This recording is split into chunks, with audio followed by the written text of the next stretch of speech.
जाळिले रे बाळा, तुने नाही पाणी पाजिले, मी तुझ्यासाठी जीवन जाळिले रे बाळा, तुने नाही पाणी पाजिले.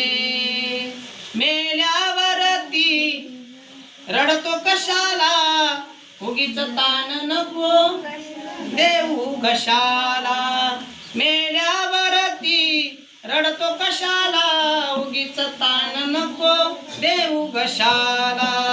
नको देखावा दाऊ जगाला, मोडला नाही कधी रुपया दुधाला.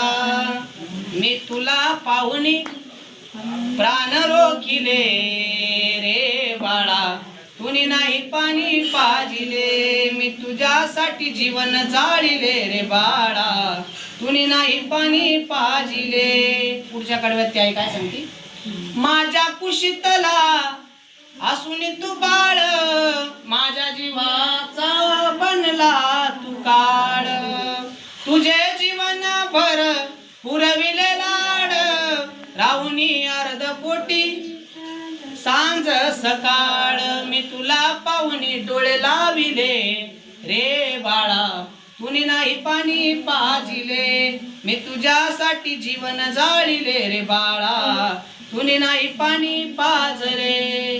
तिसऱ्या कडव्यात सांगते, का सांगते तर असं खरं खरं काही ठिकाणी होतं की जन्म देता ज्या आईने जन्म दिला तो मुलगा आईशी बोलत नाही बरं, असे भरपूर घर आहे.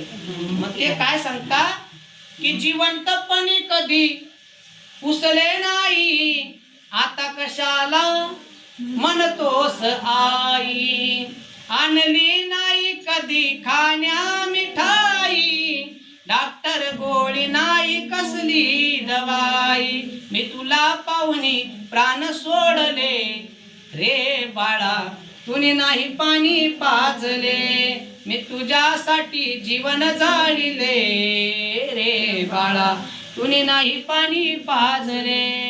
आणि शेवटच्या कडव्यात भावना व्यक्त करते की पुष्प फुलांची सजवली डोली, जिवंत असताना एकच पातळ,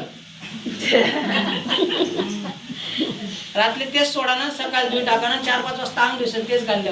पण मेल्यावर काय म्हणे, पुष्प फुलांची सजवली डोली आणि स्मशानात मी, कुठे आता अण्णांचं घर सुद्धा, स्मशानात मी बांधली खोली. आणि तू काय माशी बोलाचा कंटाळा करतो म्हणे, आता तुझ्याशी कोणी नाही बोली, आणि शेवटी अंगठ्याने पाणी मी प्याली. पण तरी सुद्धा जाता जाता काय शब्द बोलून जाते, अरे जगदीशा तू नाही मानले.